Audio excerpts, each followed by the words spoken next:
If I could have everyone take their seats, please.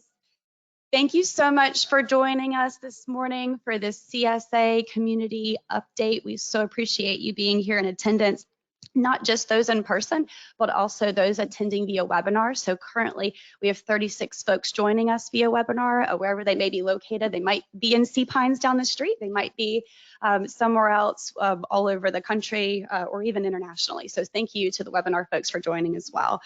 My name is Amanda Sutcliffe-Jones. I am your CSA Director of Communications. We have a large agenda this morning.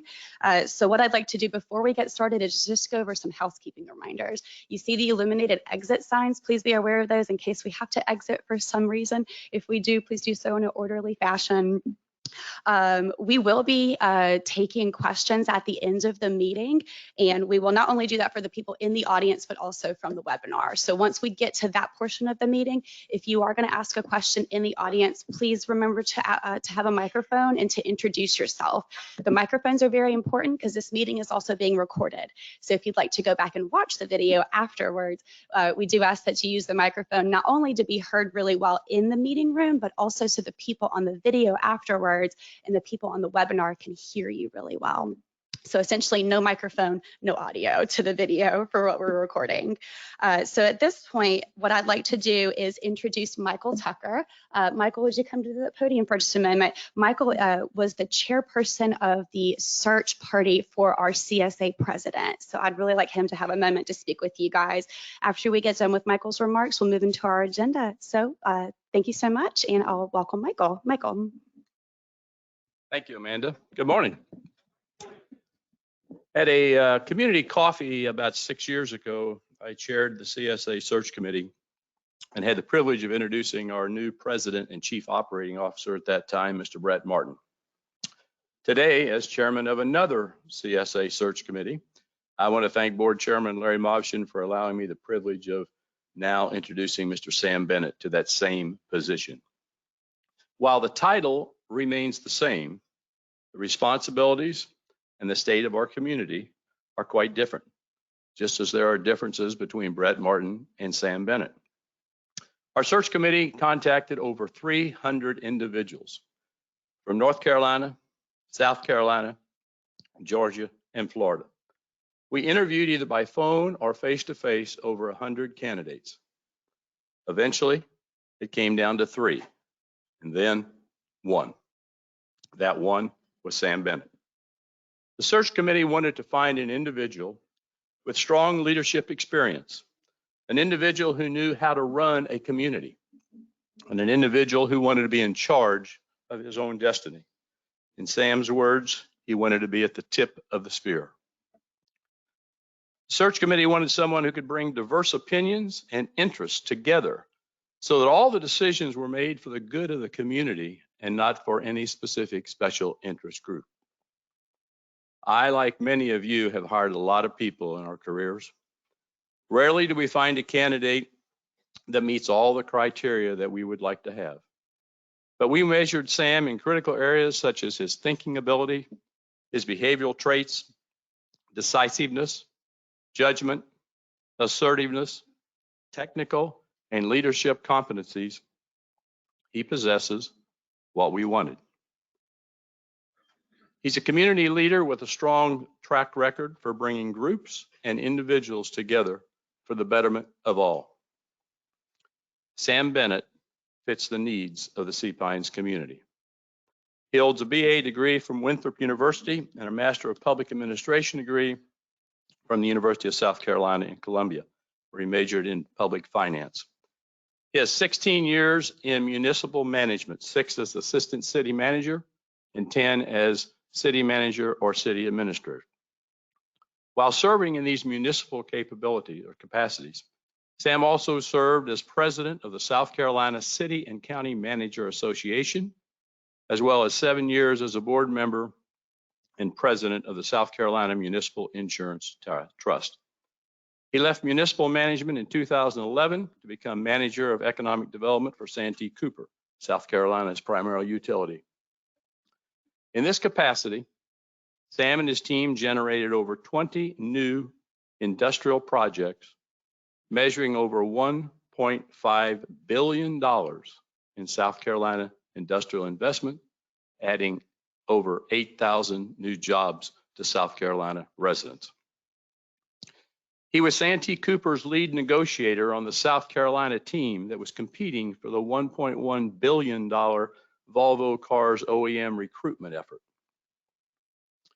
In our research on Sam and his background, we contacted South Carolina Secretary of Commerce, Bobby Hitt. Here's what Bobby said, quote, Volvo would not be in South Carolina if it weren't for Sam Bennett, end quote. When I first contacted Sam, he was Vice President of Administration for Santee Cooper. During our first call, he told me that he was not interested in our job. Having been in the search business for 20 years, where had I heard that before? When I shared with him the nature of our job, the needs and the scope of the responsibilities, his interest began to change. When I asked him why, he simply said, Michael, it's sea pines. Sam is a leader. He's a collaborative partner. He finds a way for people to find common ground in solving problems. And he believes highly and strongly that he needs to be engaged with the people that he serves. He's excited about joining a talented and dedicated group of employees. He recognizes the exceptional work that has been done in the past and looks forward to helping Sea Pines chart the future. He believes that the Sea Pines community and the CSA team that he manages can create a path forward that all who live, work, and visit here can believe in and be proud of for years to come. He looks forward to bringing his years of experience to Sea Pines. He's been here. He's vacationed here. And folks, he plans to retire here. He loves our community and he believes in Sea Pines. If it wasn't for Sea Pines, Sam Bennett would still be with Santee Cooper. Sam is a winner, and we're happy to welcome him, his wife Tracy, and their 3 children to the CSA family. So at this point, it gives me great pleasure to introduce our new CSA President and Chief Operating Officer, who's been on the job for 10 full days, Mr. Sam Bennett. Let's give him a warm welcome.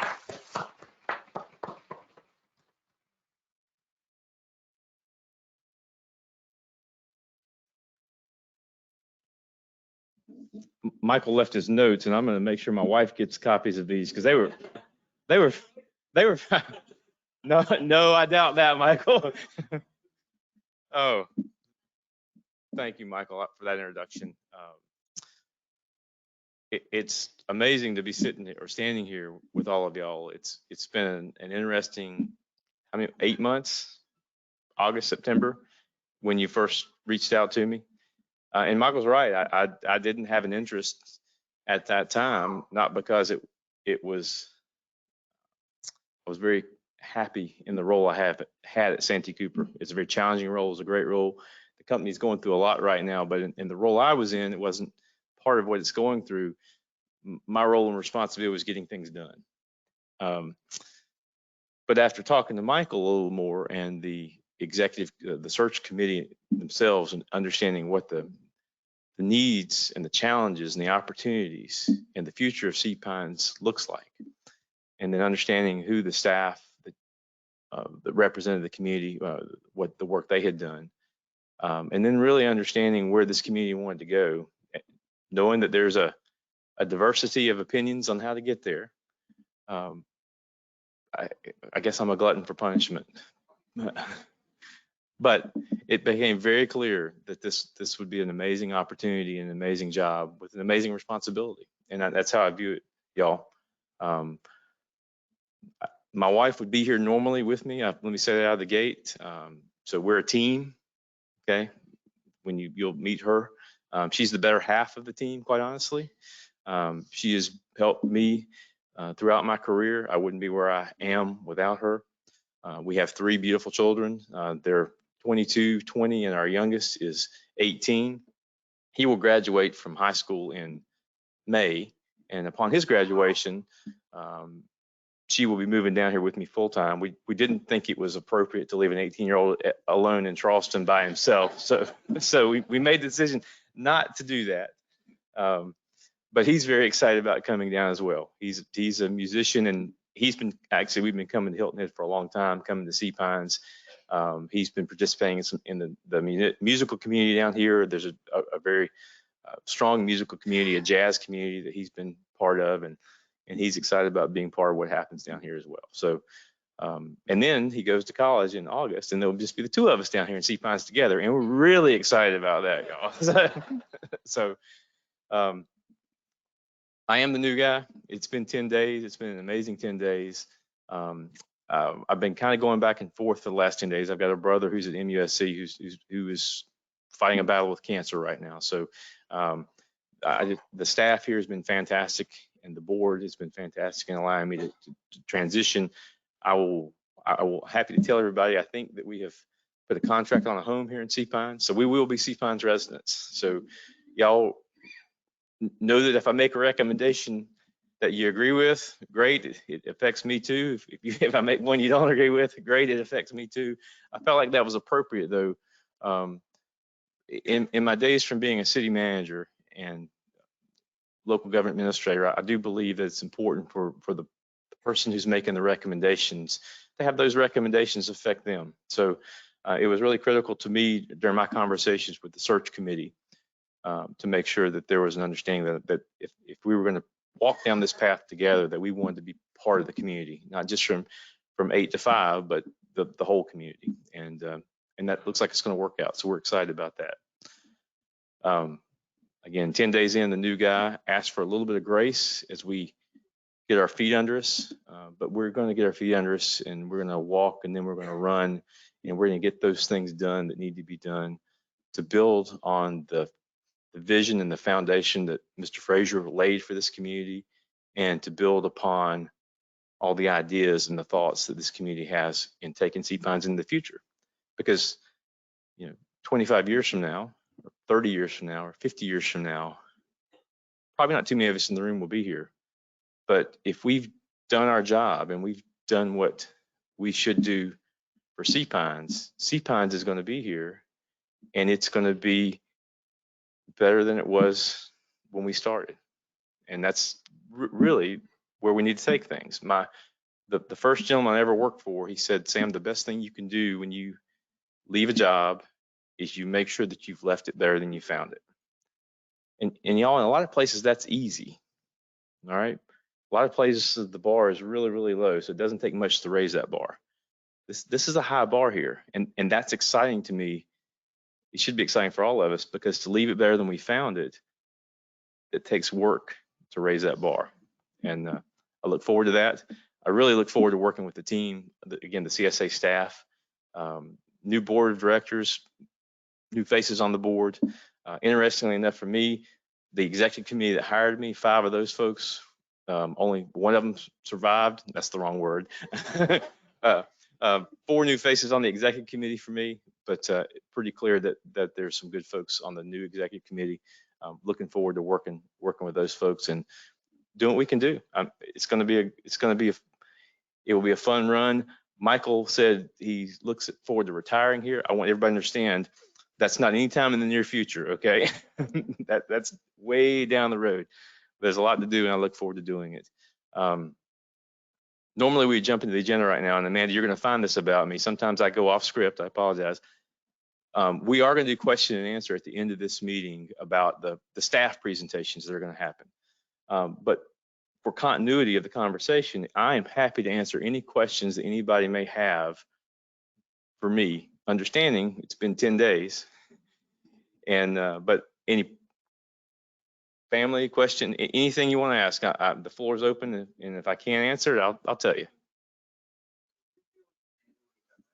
10 when I got married. If you'll repeat that when my wife is around, that would be fantastic. Oh, you got to answer. Yeah. I'm sorry. Yeah, told you we go off script. So, so the question was I 10 when I got married? Thanks. No, but thank you very much. Other questions? We just have to use the microphone so the folks on the webinar can hear it if you have questions for Sam. Jeff, good morning, Jeff. My name is Jeff Herbert. I live at 2 Muirfield. And I acknowledge the problems that having been here only 10 days causes and will cause in responding to this question. But we do know that one issue that's confronting everyone here, both the resident property owners and the non-resident property owners, of which I am one, is that of funding a deficit, what to do with the village shop building and that sort of thing. And there is being promoted for consideration the special tax district, and a council has been hired at the rate of $25,000 to advise the board on the implementation of the special tax district, all the while saying that we are considering other methods of funding, of addressing these funding issues. It's easy for us to go to the statute. I think it's easy. I practiced law for almost 60 years and look at the statute and determine what it is, how it works, and how it will operate. However, we have not been provided with information relating to alternative considerations of funding, which the board may be looking at, so that we can make the same analysis that we are making, that a lot of us are making at the present time of the special tax district. So I would ask you if you could do those things necessary in the interest of transparency, a matter of which I have a considerable degree of passion, in the interest of transparency, so that we may make the same analysis of these alternative methods that we are making of the special tax district. Yes, sir. How's that for an answer? Yes, sir. Got one in the back, Amanda.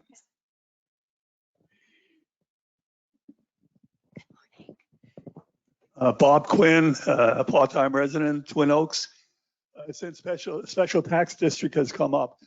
Hold on. I apologize, Mr. Quinn. I just want to make sure that everybody knows I do not have any. I can't answer tax district questions because I haven't. The board. That's a board decision. This is more of a request than a question. Yeah. Okay. I can take a request. I can do. Okay. The request is, if we're hiring a lawyer to look at a special tax district, are we also asking the lawyer to look at whether or not the board has the authority to abrogate its responsibility for maintenance to an outside entity without a referendum? I'm just asking that the lawyer look at that. I'm certain the board will take all those questions when if it comes to the point where they deal with this approach a special tax district. Again, I don't speak for the board, but I'm certain that the board, that will be one of the questions the board has to take up.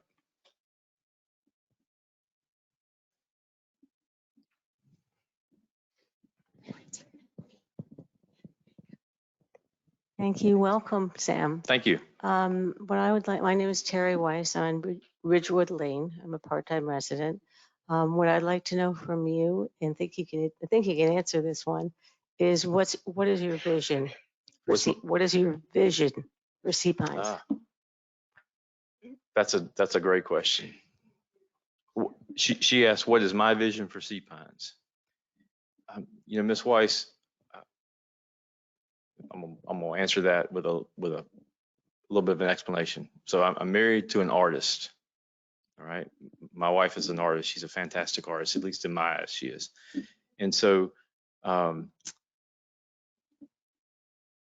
can't tell you the color between, I'm not colorblind, but when it comes to blue or green, I struggle with those colors. In fact, we had this conversation in our interview.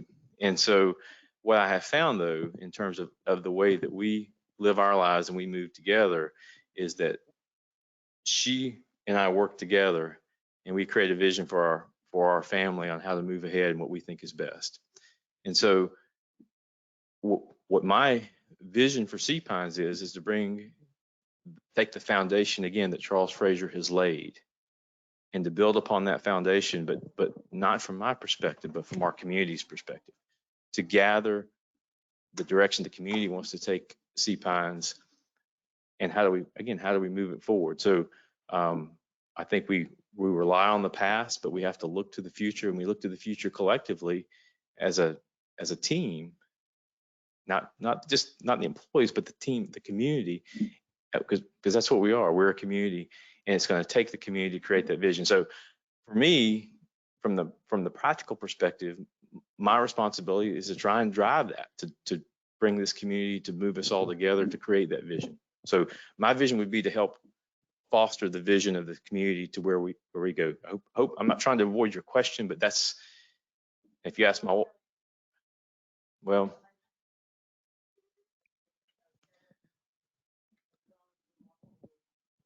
I'll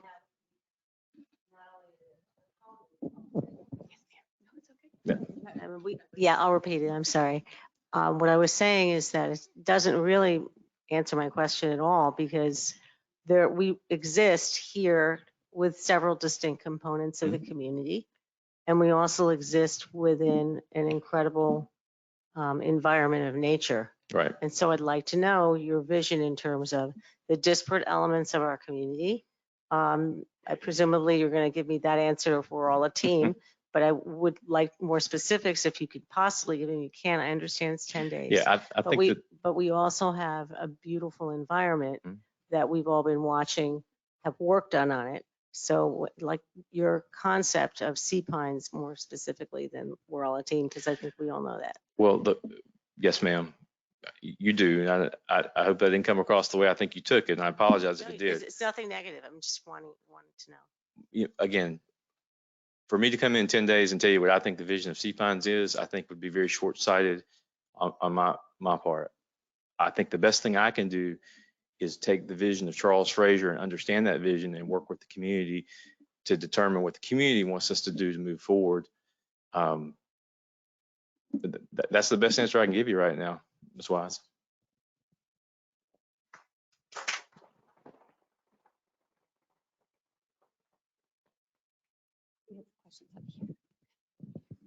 Hi, I'm Peter Vero. First of all, I want to welcome you to this community. It's nice to have a new person, and two questions really. What is your background in terms of your knowledge of Sea Pines, the way your vision was before you were hired? And then secondly, just I guess a request that you listen to all the different components. You're 10 days in, you're going to hear a lot of things from different sources, and I would just hope that you keep an open mind to listen to everybody, because things have changed since Charles Frazier founded this place. I think there's been a lot of permutations. Okay, so I would just ask that as a request. But first of all, what is your background with your experience with Sea Pines, and how does that help you bring your job to here? So does that help? Can you I'll do my best. answer that? All right. Okay. So my background with Sea Pines is coming here with my wife and children starting 25 years ago, when we discovered Hilton Head through the process of becoming a professional manager, a professional city manager. I honestly hadn't been to Sea Pines until I think it was probably 1995, first time. Didn't understand or know what Sea Pines was. Can't say as I still do yet. But coming through the gates, you knew it was something. You knew it was something special. Jump ahead to 2020 or 2019, when I got the call about coming to Sea Pines and possibly applying for a position to be the president of the CSA. Well, the first thing in my mind I was thinking, I don't want to be the president of a large homeowners association. That's not something I have an interest in doing.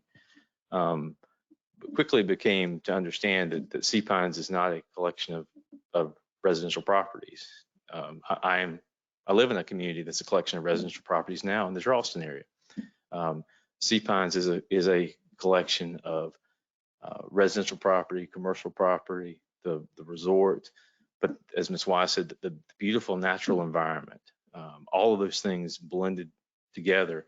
And the idea of coming and being part of that and helping to not just sustain that, but to improve upon it, and working with a community that is, I mean, I think everybody in this room has a strong desire to leave Sea Pines better than they found it. I mean, I hope that's what everybody's desire is in the room, because again, that's certainly mine.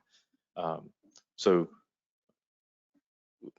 as I went through the interview process and did my homework on Sea Pines, for me, the idea and the concept of being part and being able to lead part of that, of something that is, this community is known across the world. I mean, it's you know, it used to be when I didn't understand coming here in the 90s what Sea Pines meant. But if you say Sea Pines is a name, and a brand is the wrong word because that denotes something of commercial nature, but that's the word I will use. The Sea Pines brand or identity is known worldwide. And it's not for the resort. It's not for the commercial. It's not for the residential community. It's for all of it together. And so I guess that's where I am with, I understand with Sea Pines to be now. And if I've missed that, then I've done a terrible job of understanding where we are. And maybe I might be the shortest tenured president there is at Sea Pines. I hope that's not the case. But where we go is up to all of us. And I hope I can play a role in helping the board, helping the staff, and helping the community to figure that out and pull the resources together in a way that folks want to do and move the community ahead. Sounds great. Thank you, sir.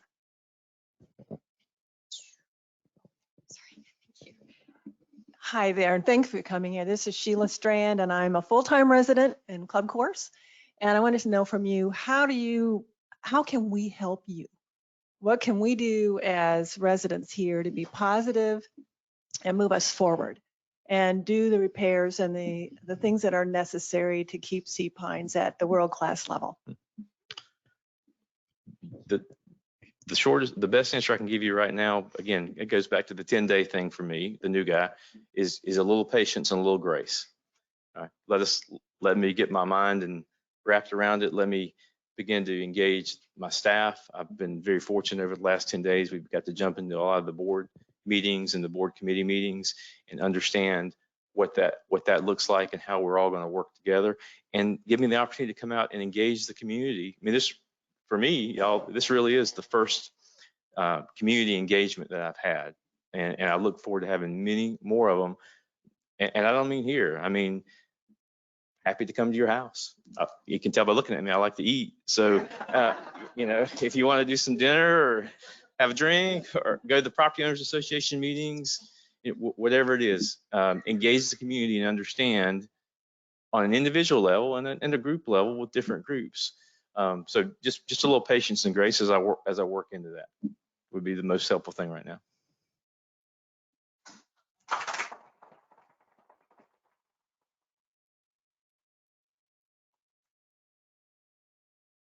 I was kind of hoping for like, what's your favorite color or something like that. But no, I'm just kidding. I'm just kidding. Mr. Wolf, see, I know one guy already. I'm coming your way, Michael. Sorry. Okay, now I have to justify how I know you. So Yeah, that's all right. Thanks, Sam. Sorry. A question about your expectations for the job. When you come into it, do you see your role as, for want of a better analogy, a town manager that's kind of in a leadership role to take the input from all the sources, from all the residents, and implement that, or look for ways to implement that? Or do you see yourself as, again, to use a governmental analogy, a city manager that is responsible primarily to the board of directors and whose main charge is to execute their vision? That's a Wasn't supposed to be easy, Sam. no. That's a very interesting question. And I don't mind sharing. I mean, the chairman of the board is sitting over there, and many of the board members. So in the conversations I had with the board and the executive committee, I think the answer is a bit of both. Again, I know Ms. Wise is going to think he can't give a straight answer to anything, and so let's start with the sort of the city manager piece. You know, I do work for a board. I have an executive committee I work for and the entire board of directors, so I am responsible to those folks.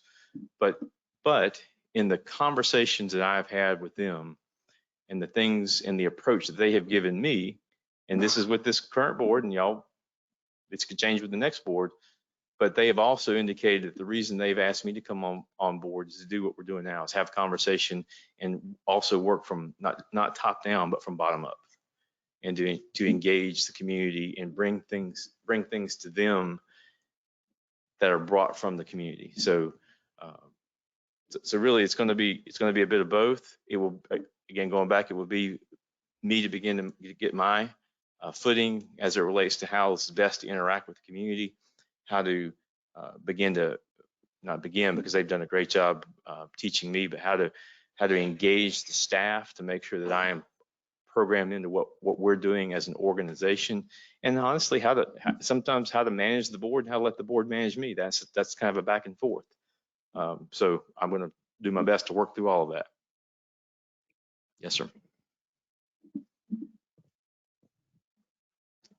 Anybody else? All right, because there's a lot of stuff that the staff wants to talk about. Oh, Peter Strand, you still want the job? Peter Strand says that I still want the job. The answer is absolutely, and just as importantly, my wife and I are both in love with sea pines. So she wants to be here, and this is where we want to be. So thank y'all.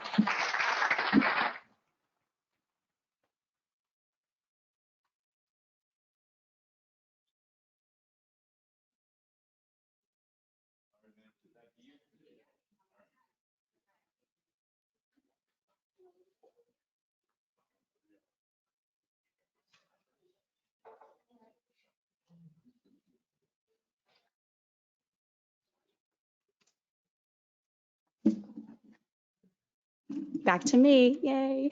So good morning again. Thank you so much, Sam, for that introduction, and not only the introduction, but the engagement as well. So you can see, I definitely think that that's something that we're going to continue to move forward with Sam, and we're very excited, not only from a staff's perspective to have Sam on board, but also excited for the community as he comes on board. So again, day 10, give him that grace period, but we're very excited. So we will move through the agenda. Just a quick reminder of the webinar. When we do come back to the Q&A session, the webinar folks, you'll have that box pop up. I'll roll over that as we get a little closer to the end of the meeting before the Q&A session resumes again, but you are able to ask questions from the webinar as well. So upcoming events, we do have a busy schedule for us. The Bookmobile from the Beaufort County Library is starting to service sea pines. We are very excited about this opportunity. The first day is actually today. So if you're interested in seeing what the Bookmobile has to bring to sea pines, feel free to come back down to the community center. They'll be right here in the parking lot. They'll be here from 2:30 to 3:30 this afternoon. And there are more reoccurring dates that will be upcoming. So March 11th, March 25th, there will be a break during Heritage. As we know, that's a busy time in sea pines in general. So they're back in April on the 29th, back on the 13th of May, and back on the 27th of May as well. So we're very excited about that opportunity. You can see our website as well for those reoccurring dates that I ran through fairly quickly. The Hilton Head Wine and Food Festival is coming up as well. This is more of a traffic reminder for you guys. Certainly you can purchase tickets if you'd like to, but there's just be expected that you might see an increase in traffic during that time, the 9th through the 15th, and then more information at hiltonheadwineandfood.com. The 37th annual St. Patrick's Day Parade is coming up as well on March 15th. It is at 3 p.m. A very fun time for sure if you're looking to go down there. The parade parking reminder, just as a reminder, please don't park on the roadside near Greenwood Gate or outside of the Greenwood Gate. In terms of parking on the roadside along Greenwood Drive, we use the trolley lot number 1, which is nearest to the Greenwood Gate. If you'd like to park, you can park there and then walk over to the parade because that's a pretty good watching spot for the parade in general. If you'd like more information on the parade, you can visit hiltonheadireland.org for information on the parade. We are also going to hit on the board meetings. We have an upcoming ASPO board meeting on March 26th at 9 a.m. here in this room.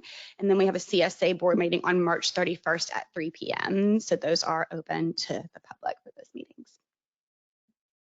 Later in April, we have the Heritage. I did mention that briefly, but if you're interested in tickets, rbcheritage.com. The Heritage is April 13th through the 19th. The staff is working really, really hard to get together all the information that you guys need as Heritage is forthcoming, and we'll be emailing that out to the property owners. So if we don't already have your email address, please contact our office to get signed up for CSA emails. So we can get you in the know. It will also be posted on our website and our Facebook page. So we're excited for Heritage. David will address Party in the Pines a little bit later, but do save the date April 4th from 4:30 to 7:30.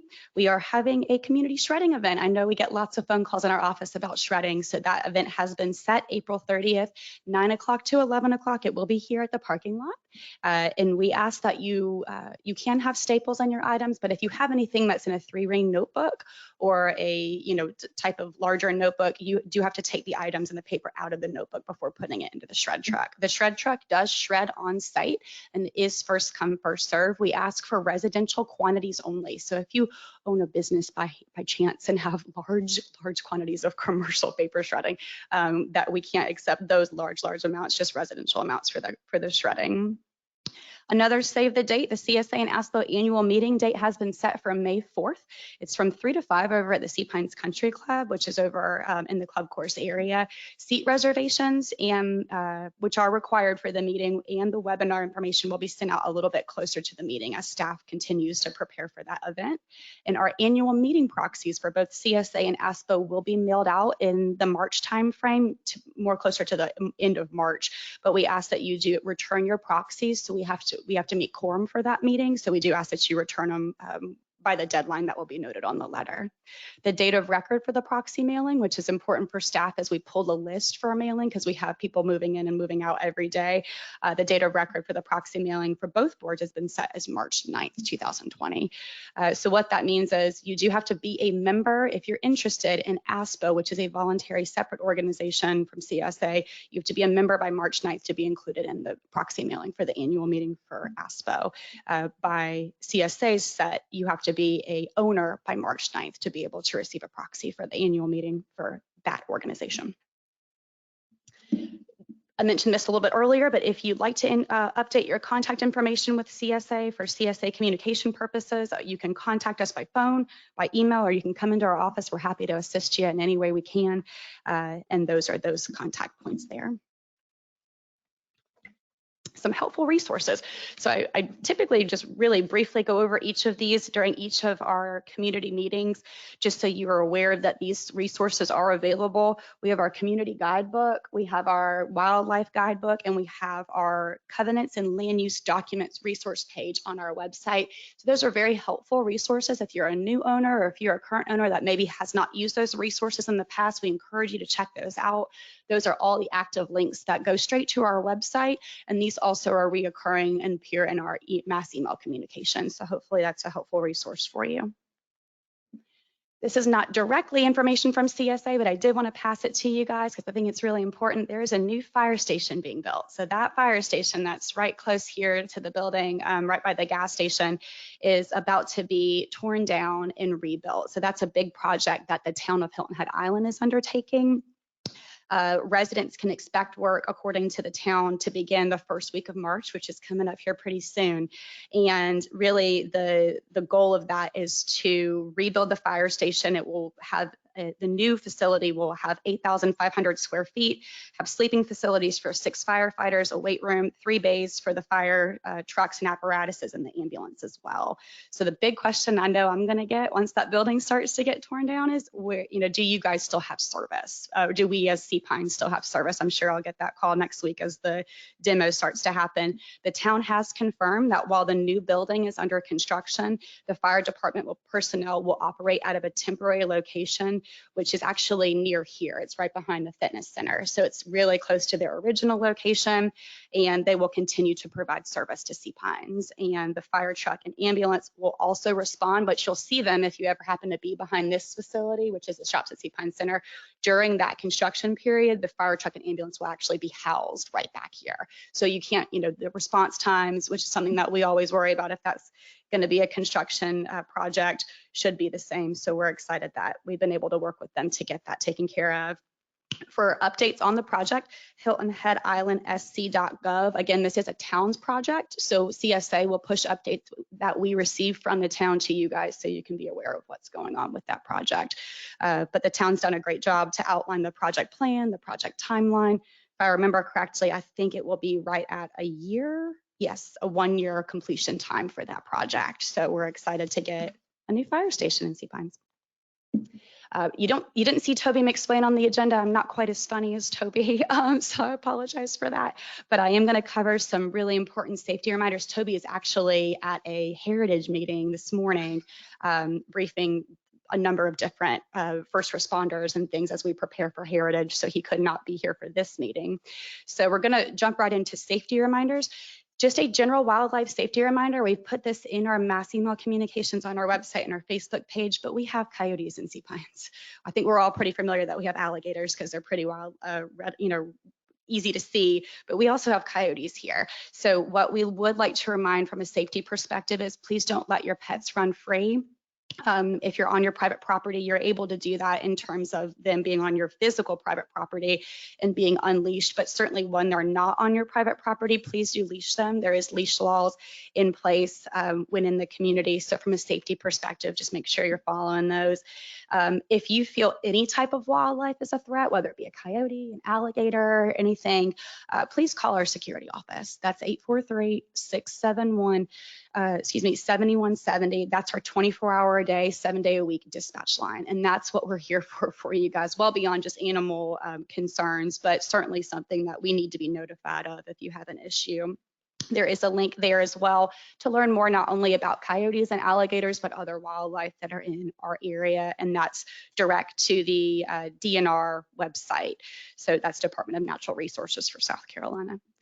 This also was in our mass email communications, but a safe driving reminder. So this came directly from Toby. He's asking everybody, not just residents, so I know I'm talking to property owners here in this meeting, but just everybody in general to please follow the posted speed limit safety signs or signage within the community. Most of our primary roadways are 30 to 35 miles per hour, but many of our other secondary and tertiary roadways are much, much lower. So you can see 15 and 20 and 25 miles per hour. So we do just want to remind folks to be cautious, especially when you're in a work zone. So with the Greenwood Drive project that we're working on, the Lighthouse Road project, and a number of other projects, not just from CSA standpoint, but other community agencies as well, just making sure that we're being, cognizant of what the speed limit signs are. And then Toby did want me to say, please do not speed. So that was his request.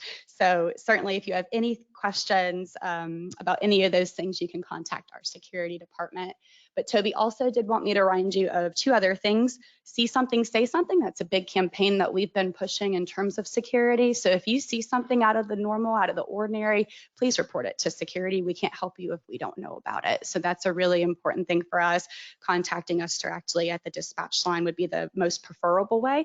Occasionally, I will get an email, sometimes at like 11:30 at night, which is fine. I'm able to, I check it. But if you have an emergency, please call us. Because if it's like a 911 or something that you need us to respond to, email is not always the best way to get to us. So we ask, certainly if it is an emergency, either call our security dispatch office at 671-7170 or call 911 directly, certainly, so we can get that response out to you. Passcode and pass request reminder.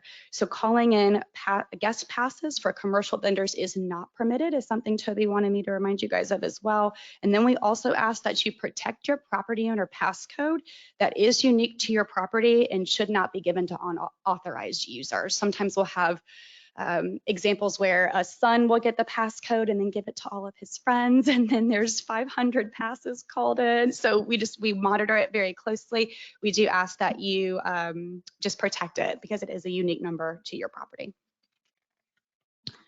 At this point, I'm almost through my agenda items, but I would like to take a moment to welcome Stephanie Farah. Stephanie, if you can stand for us. Yes. So this is Stephanie Farah, also a new employee here on the CSA team. She is now our new communications coordinator. So I am beyond excited to have Stephanie join our CSA family and look forward to working with you. So thank you, Stephanie. Yes. If you see her around, please introduce yourself. We're excited to have her on the team. At this point, I would like to welcome Russell Fredericks, our Director of Maintenance, to the stage so he can cover his agenda items. Russell.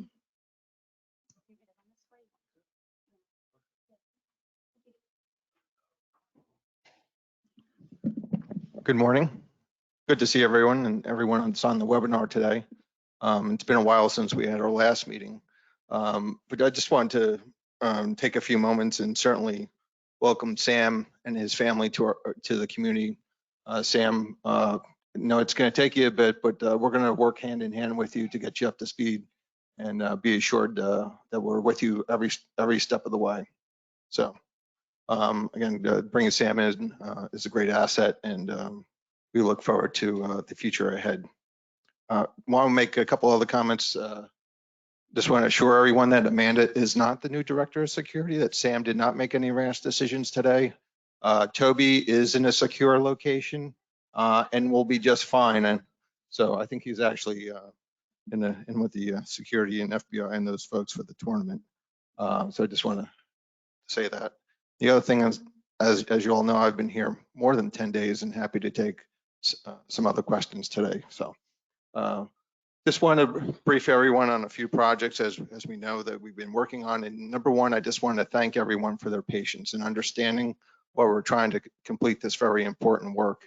You know, I understand there's been traffic delays starting back in November, December. We hit a couple of hurdles along the way with some utility conflicts in Greenwood Drive. But again, I just want to underscore, we really thank you for the patience, as I know this was an inconvenience for many. We worked hand in hand with the town and other agencies and state agencies in terms of coordination and permitting and other things that are behind the scenes. But we are wrapping up the project, which is good news. The new paving is in the last, some of the last things we're doing now. We're working on still installing a new pedestrian railing and vehicular railing in proximity to the road. And then we're moving into our landscaping phase. We're going to be re-landscaping that stretch of road from Governors down to Plantation. So that's where we're at the moment. Again, just a couple other notes on this. This is the temporary line striping is down. The permanent line striping is coming along with the raised roadway reflectors out there. So that's yet to come. We're also going to be adding or changing out there's a light pole at that intersection. We're going to be transforming to an LED fixture and adding an additional light pole to shed some more light on the Plantation Drive Greenwood intersection. So that's something that's forthcoming.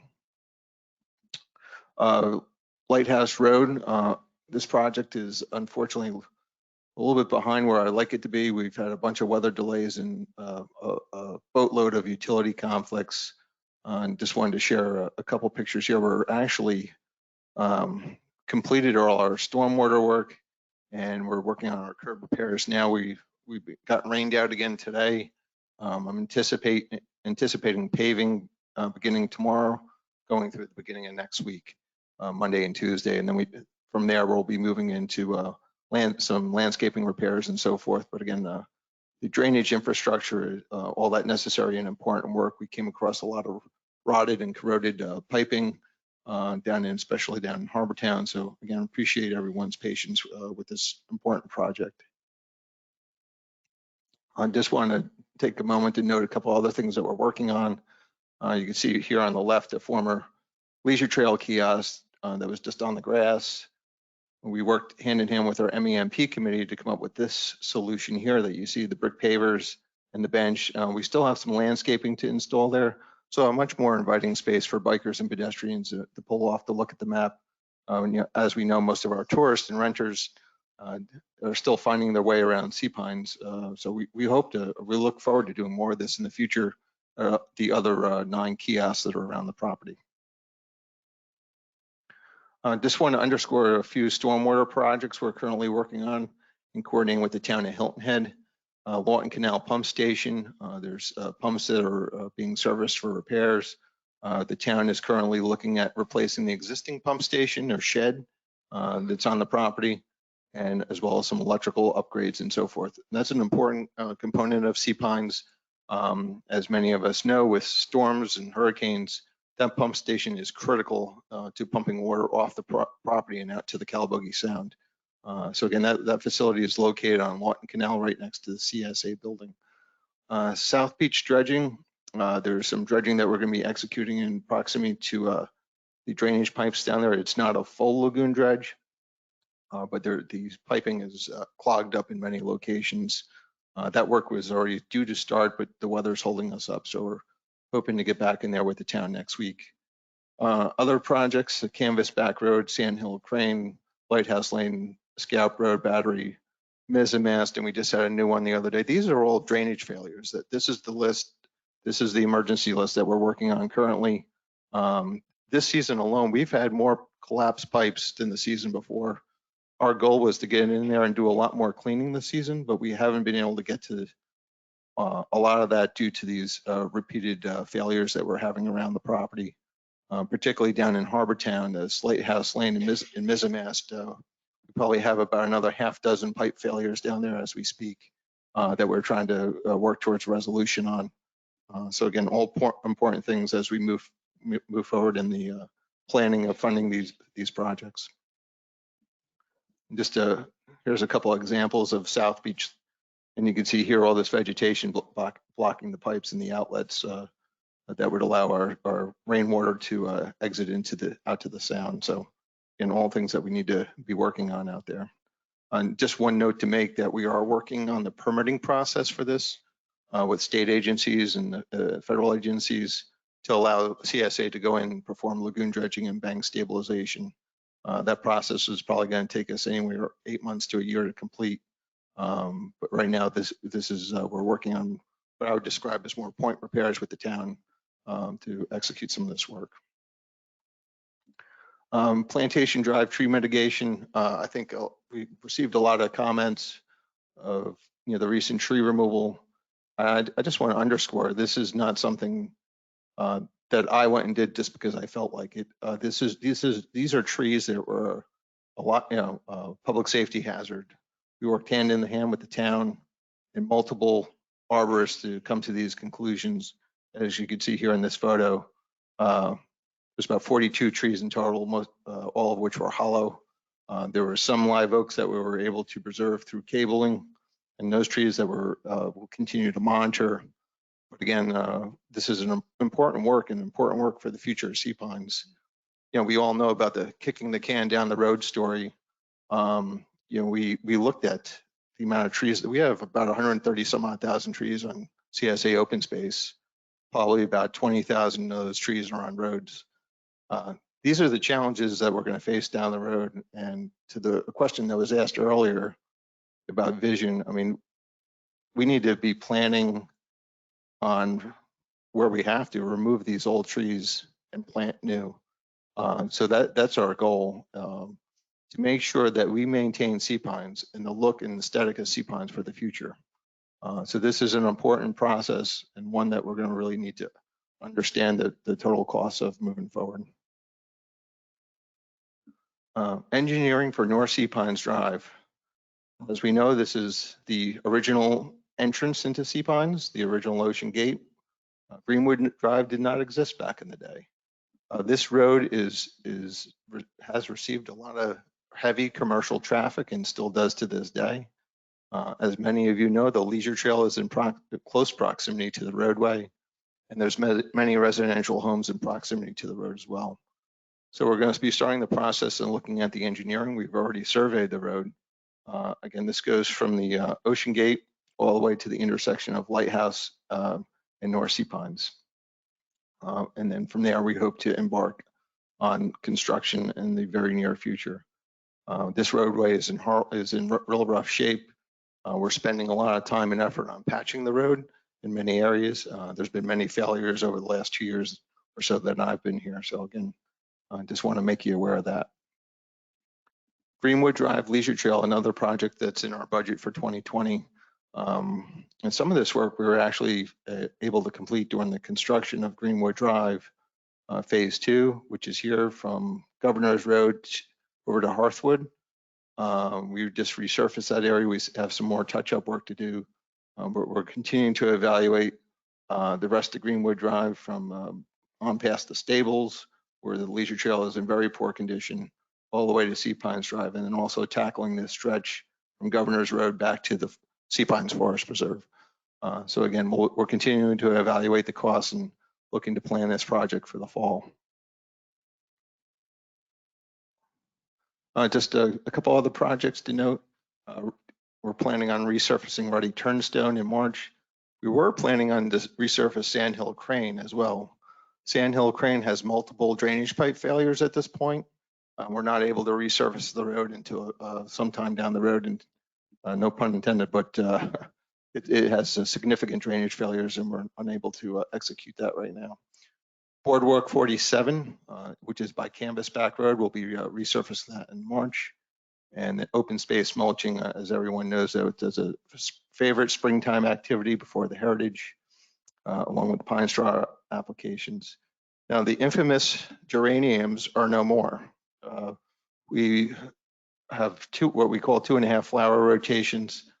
The geraniums were very maintenance intensive, driving up the overall cost of maintaining those flower beds.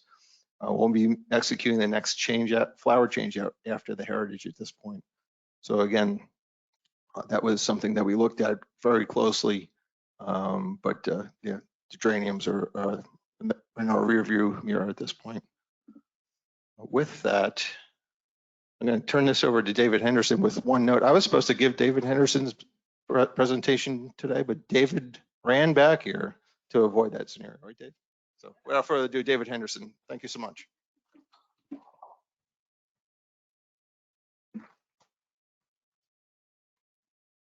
Thank you, Russell. It is a true story. At 5 o'clock this morning, I was at a conference in Auburn, Alabama. I'm glad to be here and be in front of y'all, but I wanted to be here not because I didn't trust Russell to present my part, and he's certainly more than capable, but just wanted to be here. I knew there would be a good group. It's been a while since we've had a meeting. Wanted to show my and our support for Sam, so it was important that I be here, and I'm happy to be here. Previous copies, you may recall, this has been discussed, the Greenwood Drive Service Road. And thankfully, we're in a position now where instead of just telling you what we're going to do, we've actually begun that process, and we're almost finished. This is the project footprint to get you oriented.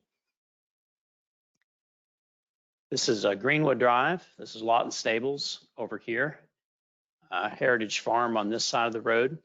There is an existing service road that is in this corridor that then goes down Lawton Canal towards CSA maintenance. But this is our project footprint. This project has been contemplated going back as far as 2015. Several reasons why it's just now coming to fruition. The biggest one was Hurricane Matthew. So the Forest Preserve is paying for this project.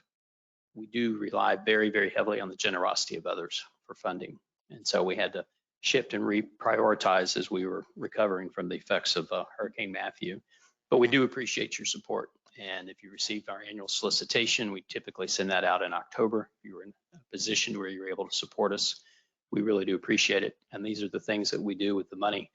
We wanted to make the process of finding the Forest Preserve easier for those that want to go and visit and to enjoy our natural treasure. As some of you may know, the current or existing main entrance is over near the Ocean Gate, and you have to come in by the school, or if you're cutting over from Greenwood Drive, you have to go through a residential area, Tupelo, to get there. Your first experience is you go by the wastewater treatment plant, and in July and August, and the wind's not favorable, it's not that first impression that we like to leave. So there's a lot of different reasons why we wanted to move this over there. These are before photos showing existing conditions. This leisure trail crosses. That was the previous existing service road. This is the existing bridge. Very utilitarian and commercial. Those railings are going to be cosmetically altered, make them more appealing. This is just showing the project footprint again. from the aerial. What you're seeing is that there's some changes where it meets Greenwood Drive.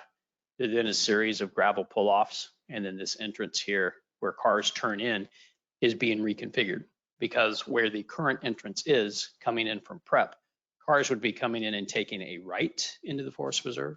Now under the new traffic movements, they will be coming in from Greenwood Drive and will be taking a left into the Forest Preserve. So the geometry of that island had to be changed to allow those turning movements to occur.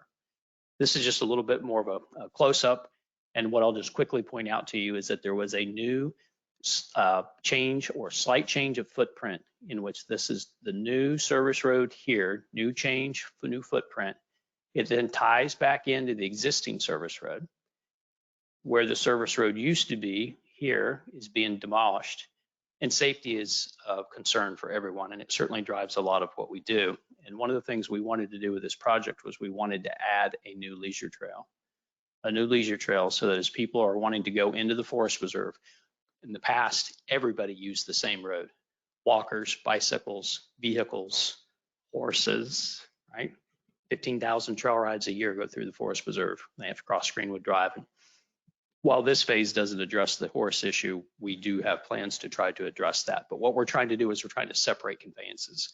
We want everybody to have a place to go. We want everybody to be able to easily find the Forest Preserve, and we want everybody to be safe. So that's a big addition, that leisure trail that connects to the existing leisure trail bridge that is there. That bridge has always been there. Russell had it completely rebuilt this past year. It looks great. But because people are on the service road, the line of sight and just the path of least resistance is to just scoot on across from the vehicular bridge. So the new leisure trail connects directly and has a line of sight to that bridge. So we're hoping to encourage people to use it. This is showing just some of the configuration work there at Greenwood Drive. This is that portion of the service road that I said was going to be demolished. This is actually the new footprint. This is before it was paved. This was the old footprint, and it's being demolished there. It's just showing a gravel pull-off. Remember, there's a series of gravel pull-offs because it is about a car and a half wide, the lane and the bridge. So we acknowledge that we're going to have places where cars need to pull over. This is showing that reconfigured entrance. We did have to remove 15 trees, which we didn't like to do. But we were working off our engineers' recommendations, and in order to get the geometry right so that people could safely move in and out at this intersection. The current status, if you didn't notice, was Monday, all the asphalt work was done. We're going to hope to finish this project up in the next couple weeks. There's a little bit more grading to do, hydro seeding, signage, and it's always in the details. So it's the little things that you don't think about. So we have a Forest Preserve map, we have a leisure trail map, and those versions show where the entrance to the Forest Preserve is. We have changed the entrance to the Forest Preserve. So all those publications and all those maps and exhibits, we are in the process of changing so that they'll be current once the project's completed. I wanted to leave you with this, again, going back to generosity of others and us relying on you all to support the Sea Pines Forest Preserve Foundation. We do 2 events a year. We do one in the spring, the Party in the Pines. It's more picnic themed. We have one in the fall called the Bonfire. We also have actually a third, a community yard sale. But as Amanda mentioned earlier, the Party in the Pines will be Saturday, excuse me, April 4th, 4:30 to 7:30. Additional information will be coming soon. If any of you went to the Bonfire this past year or the Party in the Pines, the Salty Dog has agreed to provide all the food again and to donate all the food again. I'm expecting a menu anytime. When we get it, we will push it out. It's very generous of them. They not only bring excellent food, they bring incredible staff. And we're very thankful that they're going to be in a position to support us again. And we hope that you would consider doing the same. With that, I'll turn it over to Ryan. Appreciate your time.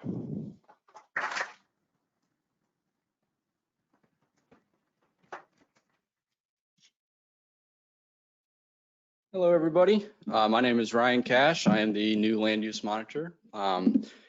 Previously, I was working for a property management company in Bluffton doing all of their covenant compliance, so the transition has been very smooth. I also like to refer to myself as the new sheriff in town. So if you guys have any questions, please do not hesitate to reach out to me.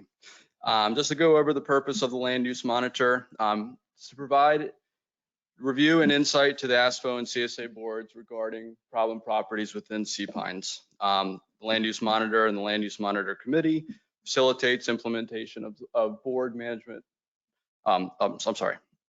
Facilitates implementation of the board approved actions to bring such properties into compliance with appropriate Sea Pines covenants and Sea Pines community standards. The responsibilities of the land use monitor.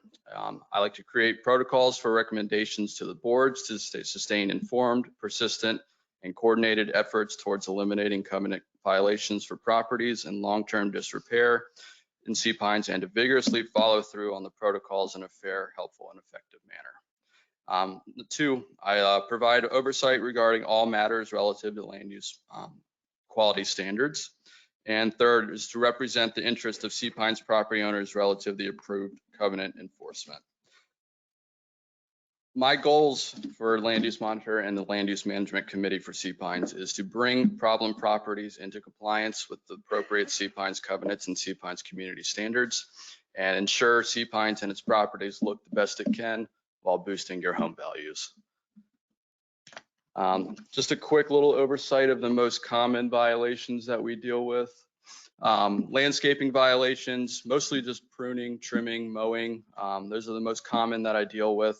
A lot of the newer violations that we're coming across are down trees on properties. Again, the goal at Sea Pines is just to make everything look the best it can. So, you know, when you have lots that are with down trees that look busy, we just want to make everything cleaned up. Two is maintenance, power washing the home, garage, fences, driveways. Again, comes back to the aesthetically pleasing look of Sea Pines. Resurfacing damaged and cracked driveways is another issue. A lot of the properties are dealing with that. We just like to make sure everything looks uniformed and pretty much looks the best it can. Big reminder for ARB or dumpsters, please, if you are doing work on your house, apply with the ARB so that we have a record that the dumpster will be on site. I go through the association daily and see multiple houses with dumpsters just parked all over their property. Please remember you do need to apply for that. We will be implementing a new software. The program is called SmartWebs. SmartWebs is a customized HOA violation software that maps the community and allows me as a land use monitor to document, cite, resolve, and notify homeowners about violations effectively and safely. The land use monitor can keep a record of all the violations through this program, track the progress, and then notify the homeowners via email or mail. This program will drastically improve the efficiency in regarding recording violations and sending them out. Please do not hesitate to reach out if you have any questions. You can call me, email me. I will be happy to meet you on site if you have any questions about certain violations or you just need to be informed about something specific. Other than that, Sam, I appreciate you coming aboard and I look forward to working with you. And again, if you guys have any questions, please don't be afraid to call. Thank you.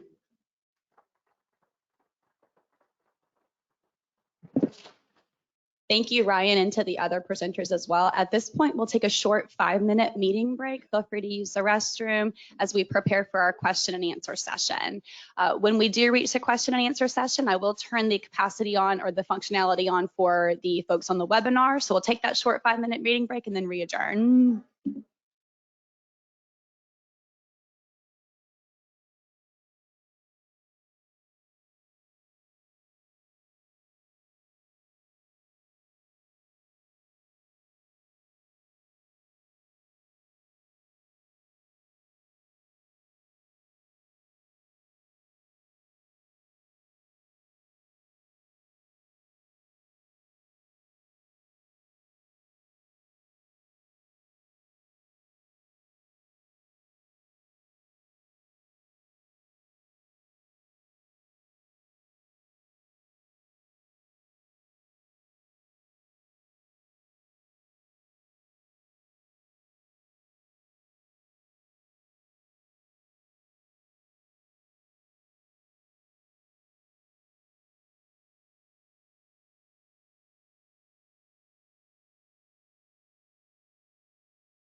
If I can have everyone's attention, we are going to go ahead and reconvene the meeting. If everyone can take a seat.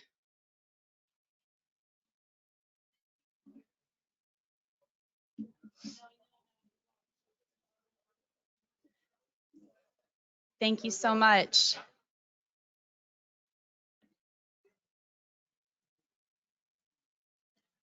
So we have now turned on the functionality for those attending via webinar to be able to participate in the question and answer session.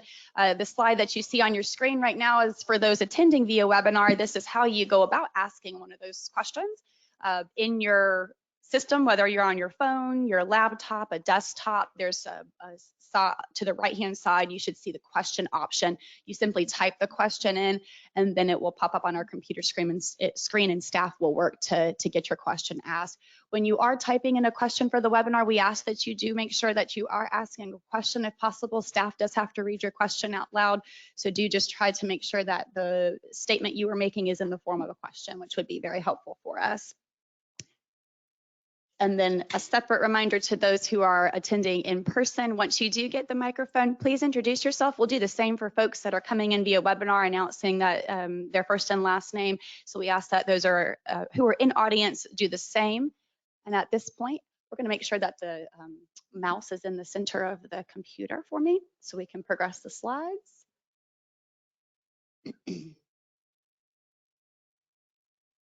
We will go ahead and open up the Q&A, and there we go, question and answer session. We'll keep the slide agenda up there just so you can have a reference as to what the presenters spoke on. David Henderson back here on this side has a mic, and then we also have Stephanie who has a microphone as well. So we will open the Q&A. Questions?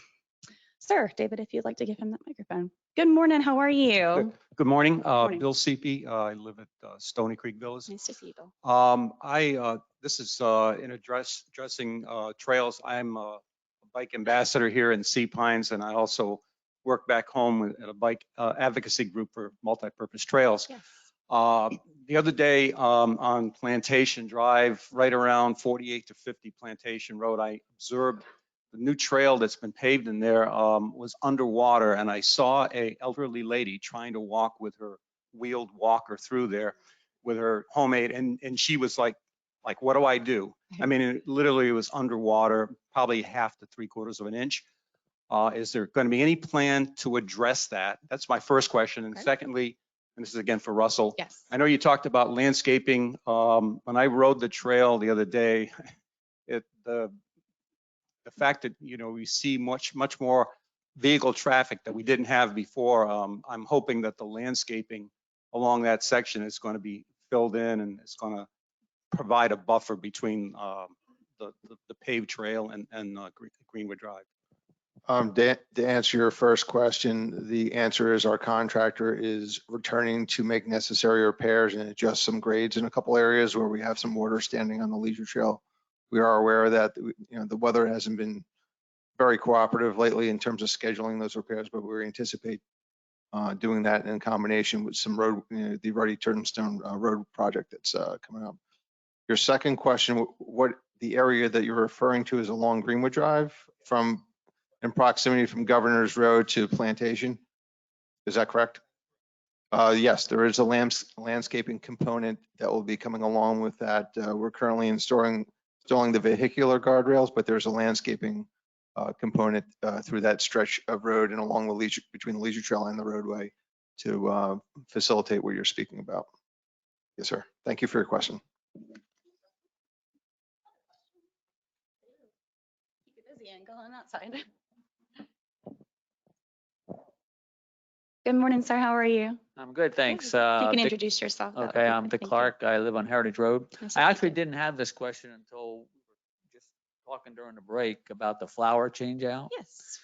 And some others actually chimed in. They've tried to take advantage of these flowers that are available, and apparently there's like just a few people who every time there's a change out, go there and just load up. And so it'd be nice if there was like a maximum amount of flowers that any single car could get. And I was surprised we were talking about it, and two people came right in and said, yeah, why isn't that in some way controlled? So anyway, Understood. No problem. I'll let Russell address that one. Thank you for your question. I am aware of that concern, and we do plan on trying to do a little bit better with that. I mean, it is challenging. Folks show up on their bikes. They show up in their their cars that load up the trunks. We had a landscaper come down last time and load up their truck. Obviously, there's less flower change outs moving forward. We went from 4 rotations to 2.5. So we do want to make sure the property owners benefit. I mean, unfortunately, it is a first come, first serve.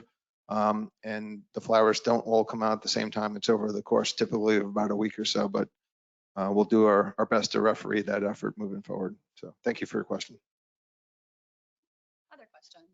We have some over here. Stephanie, if you could, there you go. Good morning. How are you? Hi, I'm Sharon Ryan. I live on Bader Park. Nice to meet you. My question is about the planting new trees along Plantation. Okay. So I know that, I guess about four to six new trees have been planted like since November. And more than not, don't look very healthy right now.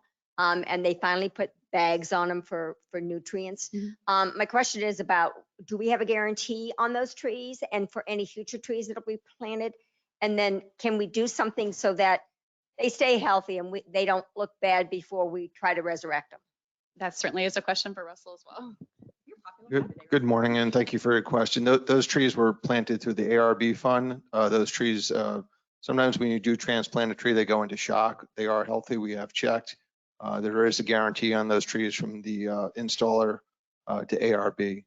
Regarding your to further your question on the additional plantings, we're looking to identify some funds to continue planting some larger size trees. Those trees were an 8-inch caliper, but we are looking to the cost of planting more trees in that stretch, especially where we had multiple trees come out of one location. So hope that answers your question. Thank you. I think the gentleman beside him had a question as well. Bob Quinn, a 40-year part-time resident of Twin Oaks. Good morning, Bob. Good morning. I have a compliment, 2 observations leading to a question. If I can.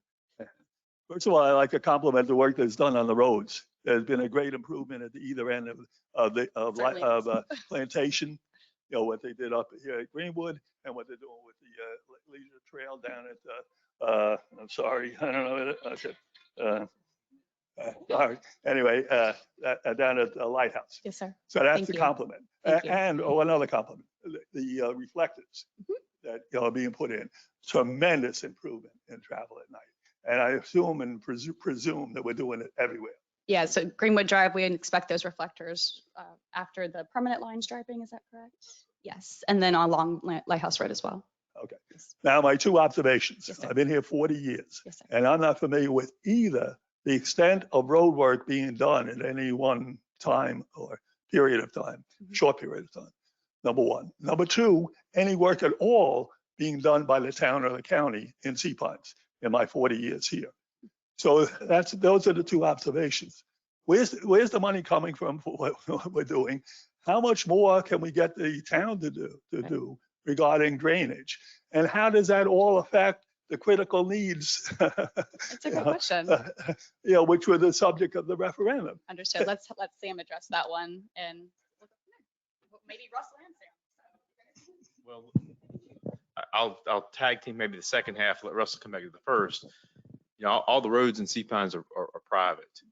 They're owned by the CSA. They're owned by us, and the town's not going to put a dime or a nickel into any of the roads. We do have a limited stormwater agreement with the town at this point because of the condition of the conditions is the wrong word to use. At this point, because of where the town is in terms of how they manage the stormwater systems across the town, the work they're able to put into Sea Pines through that agreement is really more just fixing problems when they happen. So any proactive work that goes on has to be done by the CSA and by us. And again, Russell, if I've got any of that wrong, you tell me. I'm trying to get my feet on the ground associated with it. So, and just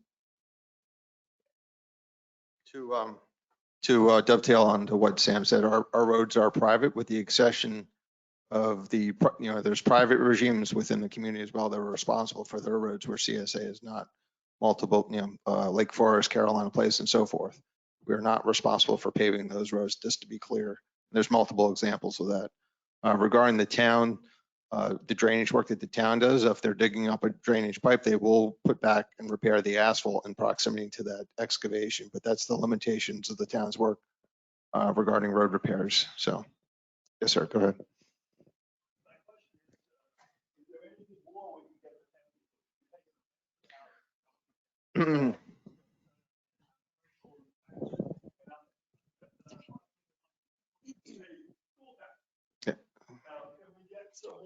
ROI on our investment from the town as it relates to stormwater, climate change, and I'm not talking about roads. And you have to do it in a way which we don't have the law of unintended consequences, where we give up our private community status.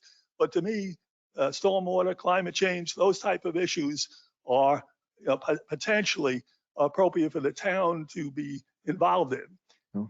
Okay. Secondly, this is a peripheral thing.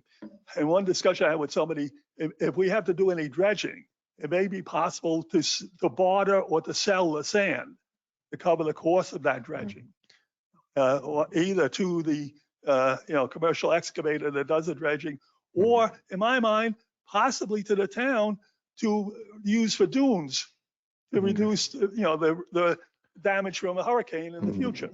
Because dunes are an effective mediation for tidal surge and the like. I'm going to try and answer your questions. First off, regarding the town doing more, I leave that to Sam to comment too. Those are negotiations and discussions that need to happen moving forward. To what I mentioned earlier, the town is involved. Lawton Canal Pump Station is a prime facility for pumping stormwater out of this community. So they are involved in those capacities through our stormwater agreement. To your comment about the lagoon dredging, these are very permitted and regulated operations. Regarding using the dredging material for other purposes, we intend to use and keep the majority of material here in Sea Pines for bank stabilization. Now, there are contractors that will take that offsite as well if we have surplus. But our first goal would be to use that material on the lagoon banks in those lagoons where we're removing it from. That material would not be appropriate to put on the beach or anything like that, unfortunately. It's very organic, mucky material and not appropriate for those other uses that you mentioned. So thank you. I hope I answered your question. One of the challenges the board has given me is to build a more closely aligned relationship with the town and the county so that there are opportunities to get more return on our investment for the revenues, the public revenues going out in terms of taxes and fees to the town and the county. And I intend on certainly doing that to get them put back into Sea Pines as best I can. Yes, sir. Couple questions from the webinar that we will ask aloud. The first question is from Mr. Arnold Bressler. I believe this question is to Sam. So the question is, since the overwhelming majority of property owners supported the past referendum, has consideration been given to asking owners to make an annual voluntary payment in the amount which would have been due if the referendum had passed? New guy, 10 days.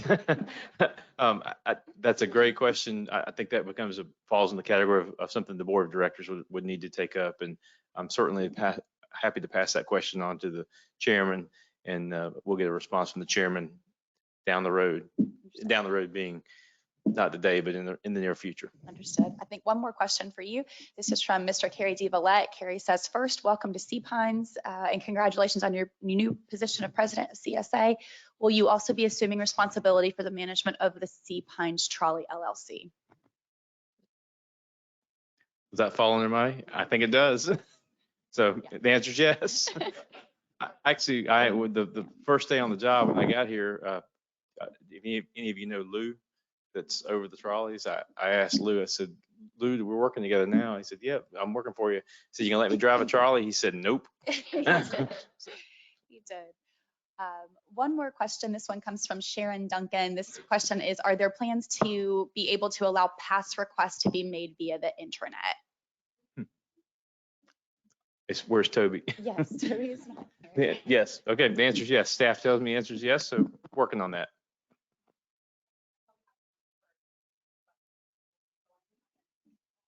Can't remember this guy's name.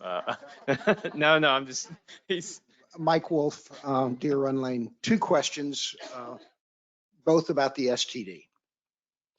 First, following up on Bob's question about the town providing funding for the roads, which they don't do, and funding for stormwater management, which they do.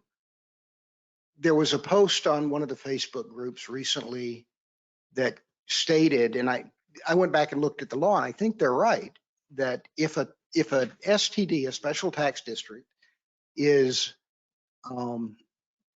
involved in a specific project within their geography, the municipality cannot spend money on that project. You can't mix and mingle.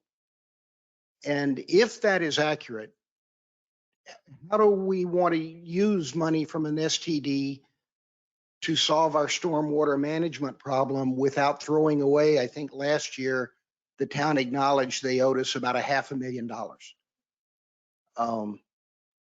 That's a complicated question. I'm not sure anybody can answer it right now, but it does lead to my next question, which is at the board meeting on February 4th, I think Stu Rodman said we had about 90 days to put forward to the county a petition, or we could not meet the deadlines for a vote in November.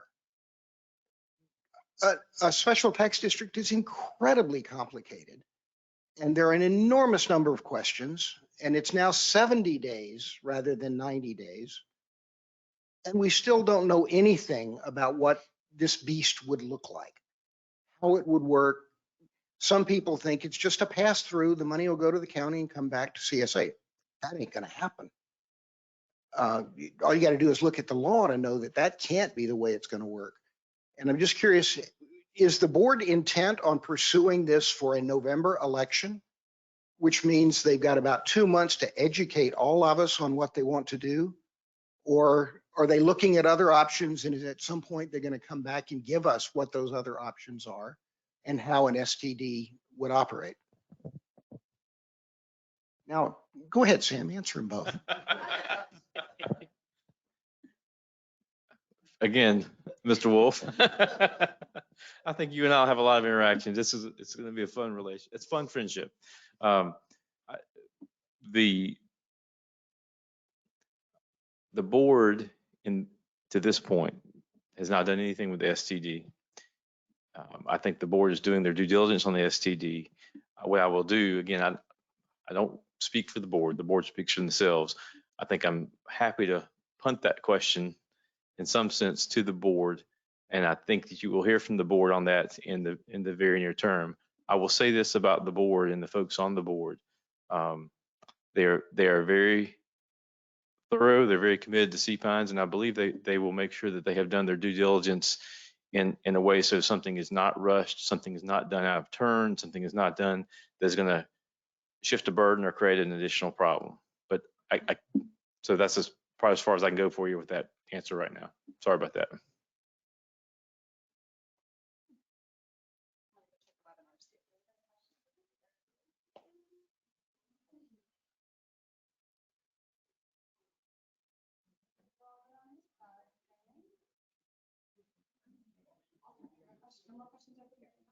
All right.